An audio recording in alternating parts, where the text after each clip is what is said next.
The Marvel Comics and superhero fans are eagerly waiting for the return of Deadpool. However, there are some reasons for the hype related to this movie. First of all, this is MCU's first R-rated movie, and second thing, the return of Wolverine in his comic-accurate costume, and last, Wade Wilson. While it's plenty exciting to think about the fight between these two heroes, but there are concerns too, because there is only a year left for its theatrical release, and we even doesn't know the movie's main villain. And that's why we are decoding the best possible villains for Deadpool 3. So first comes our beautiful but deadliest Avenger, Scarlet Witch. Elizabeth Olsen's Scarlet Witch was the villain for Multiverse of Madness, but that movie set her up to be a baddie in another timeline as well. I hope you all remember Earth 838's Wanda. Perhaps the whole multiverse ordeal fractured her mind, causing the Scarlet Witch to continue to go off the rails. This could result in an extremely messed up timeline for everyone on her Earth, especially given her reality warping powers.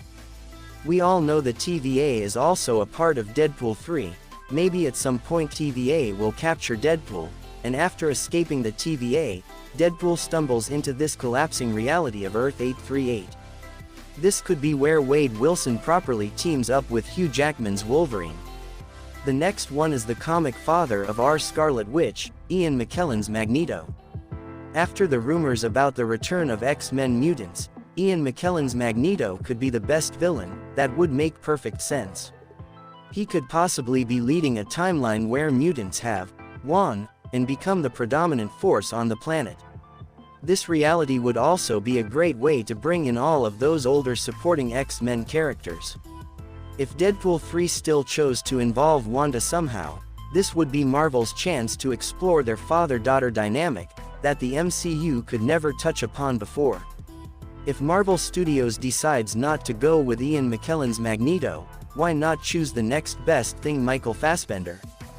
Fassbender's portrayal of the mutant has always been revered as one of the best elements of Fox's later X-Men movies. Placing him in some alternate timeline, where he has gone to extremes to protect mutantkin, sounds like something audiences would absolutely love to see. Sadly, there's hardly been any talk about any of the first-class era cast returning for Deadpool 3, which doesn't bode well for Fassbender's chances. Similar to how Multiverse of Madness set up the Scarlet Witch as a multiversal threat, the same was done for Benedict Cumberbatch's Doctor Strange. The Illuminati seemed convinced that Doctor Strange is a blight on the multiverse. Why not show audiences this in Deadpool 3, and have some version of the former Sorcerer Supreme, who completely wipe out and destroy Fox's timelines? Though much like Scarlet Witch, it's hard to see how Deadpool or Wolverine would be able to truly go up against Stephen Strange and win. One possibility that has likely come to everyone's mind once or twice is Jonathan Majors' Kong the Conqueror.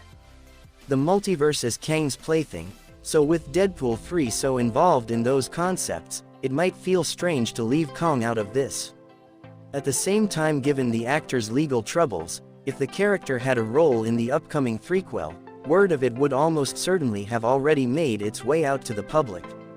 At the very least though, and depending on how Major's issues work themselves out, perhaps fans should probably expect a post-credits cameo at the very least.